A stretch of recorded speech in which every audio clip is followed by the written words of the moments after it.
Morning students, आज हम पढ़ेंगे industrial sector on the eve of independence. कल तक हम पढ़ चुके हैं agricultural sector on the eve of independence, मतलब आपका एग्रीकल्चरल सेक्टर का क्या कंडीशन था जब हम स्वतंत्र हुए, जब हमें इंडिपेंडेंट मिला उस टाइम पर। उसको मैंने वेरियस पॉइंट्स के थ्रू, बहुत सारे पॉइंट्स के थ्रू आपको लेके डिस्कस करा था। आज मैं आपको डिस्कस करूँगा आपका इंडस्ट्रियल सेक्टर को on the eve of independence. That means क्या कंडीशन थी हमारे इंडस्ट्रियल सेक्टर की हमारे इंडिपेंडेंस के टाइम पर। सर चलिए, सबसे पहले जब हम इसको पढ़ना स्टार्ट करते हैं उसके पहले हमें एक वर्ड क्लियर कर लेना होगा, ठीक है। जो हम टेक्निकल टर्म क्लियर करेंगे वो टेक्निकल टर्म है सिस्टमैटिक डी इंडस्ट्रियलाइजेशन। देखिए, सिस्टमैटिक डी इंडस्ट्रियलाइजेशन का मतलब होता है a process of social and economic change caused by the removal or reduction of industrial capacity in a country or region, especially of heavy industry।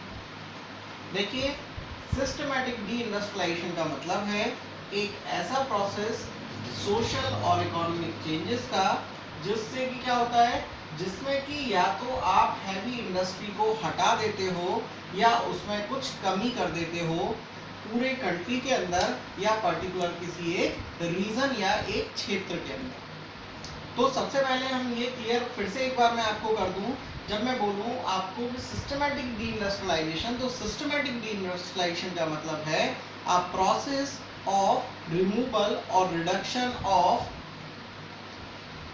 heavy industry to a particular region or within a country। मतलब जब particular एक country के अंदर या एक उसके क्षेत्र के अंदर, रीजन के अंदर, स्टेट के अंदर हैवी इंडस्ट्री क्या होती है भाई? हैवी इंडस्ट्री का मतलब होता है ऐसी इंडस्ट्री जो कि आपके लिए मशीन्स बनाती है, जो आपके लिए कैपिटल गुड्स का प्रोडक्शन करती है। जैसे अगर हम बात करें आज के टाइम पे अपने भारत में कि हमारे यहाँ पे कैपिटल इंडस्ट्री क्या बनाती है। देखिए, कैपिटल इंडस्ट्री या हैवी इंडस्ट्री हमारे यहाँ पे सबसे पहले तो जो हमारे यहाँ पे मशीन्स बनती है, जैसे आपका एग्रीकल्चरल गुड्स की बात करें तो जो थ्रेसर बना रहा है या जो आपका हार्वेस्टर्स बना रहा है, ट्रैक्टर बना रहा है, तो ये सारे कैपिटल गुड्स होंगे। क्यों? क्योंकि ये आपके एग्रीकल्चरल प्रोडक्शन में यूज होते हैं। तो आई थिंक आपको ये चीज़ क्लियर हो गई होगी कि सिस्टमेटिक डी इंडस्ट्रियलाइजेशन क्या होता है। अब एक बात और है, आपको एक चीज़ और इधर पे कंफ्यूज कर रही होगी कि मैंने आपको सिस्टमेटिक डी इंडस्ट्रियलाइजेशन को सबसे पहले क्यों इधर पे बताया।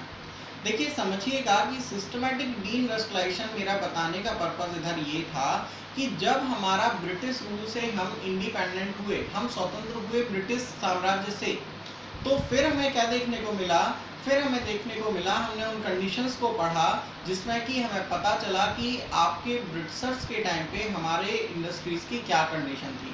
तो जब ब्रिटिशर्स नहीं थे हमारे यहाँ पे, उसके पहले हमारी जो इंडस्ट्री थी वो वेल डेवलप्ड थी। वेल डेवलप्ड कैसे थी? हमारा जो डोमेस्टिक प्रोडक्शन माने हमारे यहाँ पे जो हैंडीक्राफ्ट था वो वर्ल्ड वाइड था, उसका वर्ल्ड वाइड रिकॉग्निशन था। पूरे विश्व में उसको बहुत ही अच्छे रॉयल क्वालिटीज़ के नाम से जाना जाता था, रॉयल क्वालिटी के लिए जाना जाता था। कैसे जाना जाता था ये मैं आपको पहले ही बता चुका हूँ कि जो हमारे किंग थे, जो हमारे क्योंकि हमारा जो कंट्री था वो छोटे छोटे प्रिंसली कोर्ट्स में डिवाइडेड था, छोटे छोटे राज्य हुआ करते थे हमारे यहाँ पे।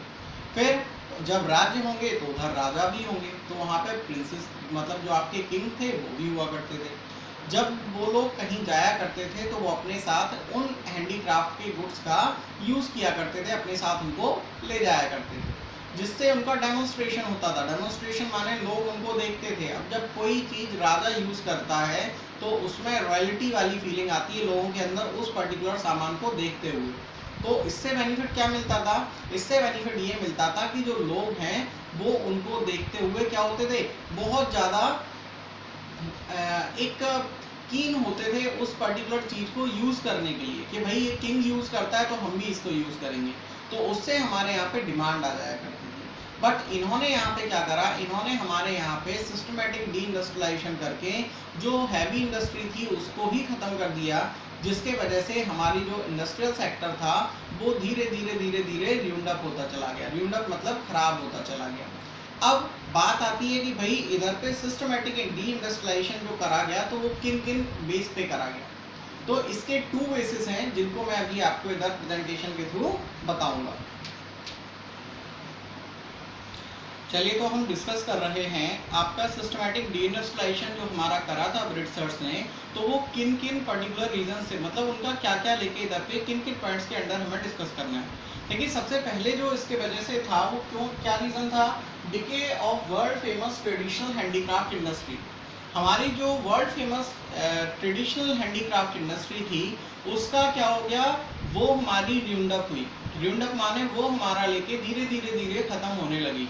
कैसे खत्म होने लगी, उसका रीजन था discriminatory policies of the Britishers. अब बात आती है कि सर डिस्क्रिमिनेटरी डायरेक्ट पॉलिसीज क्या होती हैं या डिस्क्रिमिनेटरी पॉलिसीज क्या होती हैं।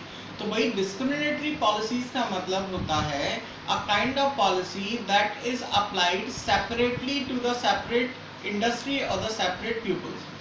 मतलब एक ऐसी पॉलिसी जो वेरिएशन दिखाती है people to people, industry to industry. मतलब एक ऐसी पॉलिसी जिसमें भेदभाव किया जाता है। भेदभाव कहने का मतलब है कि जहाँ पे आपको अलग अलग लोगों को, अलग अलग इंडस्ट्री को अलग अलग तरीके से ट्रीट किया जाता है। तो भाई इधर पे इन्होंने कैसी डिस्क्रिमिनेटरी पॉलिसी अपनाई, इन्होंने हमारे एक्सप्लॉयटेशन के लिए ये पॉलिसी अपनाई, इन्होंने हमारे फेवर के लिए पॉलिसी नहीं अपनाई।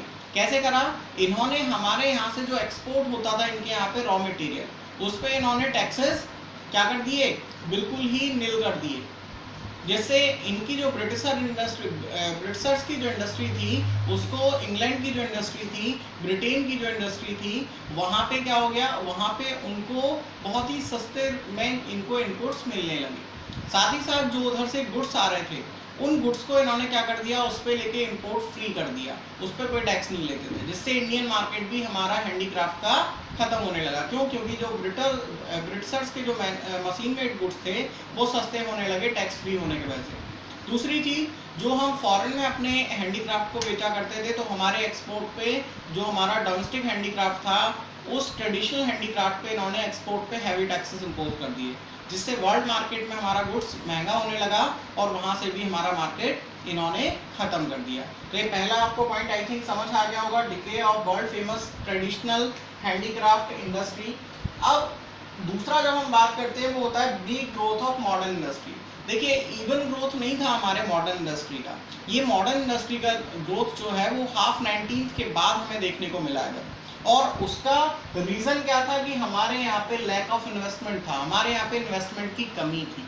तो आई थिंक आपको इधर तक समझ आ गया होगा। इसके आगे इसको और डिटेल में मैं नेक्स्ट वीडियो में इसको समअप करूँगा, नेक्स्ट वीडियो में मैं उसको लेके आपको बताऊँगा। तब तक के लिए थैंक यू।